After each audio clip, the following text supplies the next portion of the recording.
የጄኔራል ታደሰ ሹመት ለምን ተቃውሞ ተነሳበት? ሰላም ጤና ይስጥልን ውድ የኢትዮ ፎከስ ሚዲያ ተከታታዮች፣ የዕለቱን ዜና ይዘንላችሁ ቀርበናል። ቻናላችንን ላይክ፣ ሼር፣ ሰብስክራይብ በማድረግ ቤተሰብ ይሁኑ። ወደ ዝርዝር ዜናችን እናልፋለን። የትግራይ ክልል ጊዜያዊ አስተዳደር ፕሬዝዳንት የሌተናንት ጄኔራል ታደሰ ወረደ ሹመት ለተጨማሪ 1 ዓመት እንዲራዘም መደረጉን ህወሓትን ጨምሮ በርካታ የትግራይ ሊቃን ተቃውሞ እያቀረቡበት ይገኛሉ። ሹመቱ የተሰጠው ፌዴራል መንግስት የሻረውን ህግ መሰረት አድርጎ በመሆኑ ተቀባይነት ሊኖረው አይገባም በማለት የትግራይ ሊቃን ተቃውሞ አሰምተዋል። ህዝባዊ ወያኔ ሓርነት ትግራይ ህወሓት የሌተናንት ጄኔራል ታደሰ ወረደ ሹመት እኔ ያልተሳተፍኩበት የፌዴራል መንግስት የተናጠል ውሳኔ ነው ሲል አጣጥሎታል። ድርጅቱ በትናንትናው ዕለት ይፋ ባደረገው መግለጫ እንዳስታወቀው በፕሪቶሪያ ስምምነት መሰረት ህወሓትና ፌዴራል መንግስት በጋራ ተነጋግረው የክልሉን አስተዳደር እንደሚመሰርቱ ቢደነግግም የአሁኑ ለ1 ዓመት የተራዘመው የጄኔራል ታደሰ ወረደ ሹመት ግን በፌዴራል መገናኛ ብዙኃን ሲነገር ከመስማት ውጭ እኛ ያልመከርንበትና ያልተሳተፍንበት ነው ብለዋል። በድርጅቱ ይፋ የፌስቡክ ገጽ ላይ የተሰራጨውና በአስተያየት መስጫው ላይ ከፍተኛ የስላቅና የተቃውሞ ግብረ መልስ ያስተናግደው ይህ የህወሓት አጭር መግለጫ ህወሓት በሹመቱ ሂደት ላይ እንዳልተሳተፈ ህዝብ ይወቅልን ከማለት ውጭ በቀጣይ ድርጅቱ ምን ለማድረግ እንዳሰበ በግልጽ ያስቀመጠው አቅጣጫ የለም። የጄኔራል ታደሰን ስልጣን መራዘም ተከትሎ የፕሪቶሪያ ዘላቂ ግጭትን የማቆም ስምምነት ፈራሚ ሆነው ግን ህጋዊ ሰውነቱ በብሔራዊ ምርጫ ቦርድ የተሰረሰው ህወሓት የኢትዮጵያ መንግስት ስምምነቱን የመጣስ ተግባራት በመቀጠል ከስምምነቱ በፊት በነበረው ባላቸው ህጎችን ስምምነቱን ሙሉ በሙሉ ጥሶ ጊዜያዊ አስተዳደሩን አራዝሟል ሲል ገልጿል።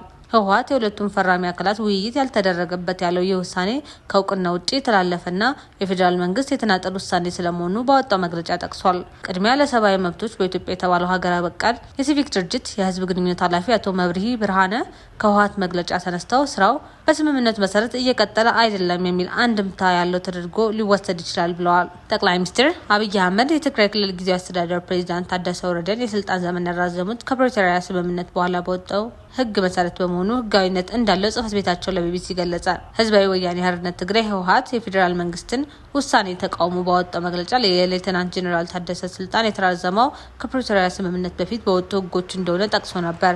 የፕሬዝዳንቱ ስልጣን መራዘሙ ይፋ በተደረገበት የጠቅላይ ሚኒስትር ጽህፈት ቤት የረቡዕ ዕለት መግለጫ ላይ የተጠቀሰውም በ2013 ዓ.ም በትግራይ ጦርነት ወቅት የወጣና ከፕሪቶሪያ ስምምነት በኋላ የተሻረ ደንብ ነበር ተብሏል። በጦርነቱ ወቅት የተቋቋመውና በዶክተር ሙሉ ነጋ ሲመራ የነበረውን የመጀመሪያውን የክልሉን ጊዜያዊ አስተዳደር የመሰረተው ይህ ደንብ ከፕሪቶሪያ ስምምነት በኋላ ተሽሯል። ከፕሪቶሪያ ስምምነት በኋላ ክልሉን የመሩት የቀድሞ ፕሬዝዳንት ጌታቸው ረዳ የተሾሙት በ2015 ዓ.ም በወጣው አዲስ ደንብ ነው።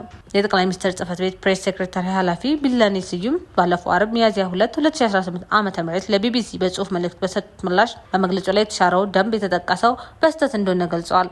ፕሬስ ሴክሬታሪ ኃላፊዋ በእኛ በኩል የተፈጠረ የአጠቃቀስ ስህተት ነው፣ ይስተካከላል ብለዋል። ቢለኔ የጊዜያዊ አስተዳደሩ ፕሬዝዳንት ስልጣን በ1 ዓመት የተራዘመው በ2015 በወጣውና ባለፈው ዓመት በተሾሙት ደንብ መሰረት እንደሆነ በምላሻቸው አብራርተዋል። የፕሬስ ሴክሬታሪ ኃላፊዋ የስልጣን ዘመን ማራዘሚያ የተደረገው ከ1 ዓመት በፊት ሹመት ሲሰጥ መሰረት በነበረው በዚህ የ2015 ደንብ መሰረት ነው ብለዋል። በዚህ መሰረት ስልጣን የማራዘም ውሳኔው ህጋዊ ነው ማለትም ገልጸዋል። ይህንን ደንብ የተካው በስራ ላይ ያለው ደንብ የጊዜያዊ አስተዳደሩን ፕሬዝዳንት የመሾም ስልጣንን ለጠቅላይ ሚኒስትሩ የሰጠ ሲሆን ርዕሰ መስተዳድሩ የሚለው በሰላም ስምምነቱ መሰረት በሚደረግ የፖለቲካ ምክክር እንደሆነ ደንግጓል። ህወሓት በበኩሉ የጊዜያዊ አስተዳደሩን የስልጣን ቆይታ የማራዘም ውሳኔውን የሁለቱ ተፈራሚ አካላት ንግግር የተደረገበትና የተናጠል ውሳኔ ሲል ገልጾታል። ከህዝባዊ ወያኔ ሓርነት ትግራይ እውቅናና ተሳትፎ ውጭ የተላለፈ ኢትዮጵያ መንግስት የተናጠል ውሳኔ በመሆኑ ለመላው ህዝባችን የፕሪቶሪያ ስምምነት አደራዳሪ አካላትና ዓለም አቀፉ ማህበረሰብ እንዲገነዘቡት እንወዳለን ብለዋል። የጠቅላይ ሚኒስትር ጽህፈት ቤት ፕሬስ ሴክሬታሪ ኃላፊዋ በህወሓት ስለቀረበው ፖለቲካዊ ንግግር አልተደረገም የሚል ክስ እስካሁን ምላሽ አልሰጡም። የጠቅላይ ሚኒስትር ጽህፈት ቤት ረቡዕ ዕለት ባወጣው መግለጫ የፕሬዝዳንቱ የስልጣን ዘመን በ1 ዓመት እንዲራዘም የተወሰነው በቀረበው ሪፖርት የፌዴራል መንግስት በክልሎች ውስጥ ጣልቃ የሚገባበትን ስርዓት ለመደንገግ በወጣው አዋጅና የትግራይ ክልል አካታች ጊዜያዊ አስተዳደር አስመልክቶ በጸደቀው ደንብ እንደሆነ አስታውቋል። የዕለቱ ዜና ይህን ይመስል ነበር። በሰላም ዋሉ።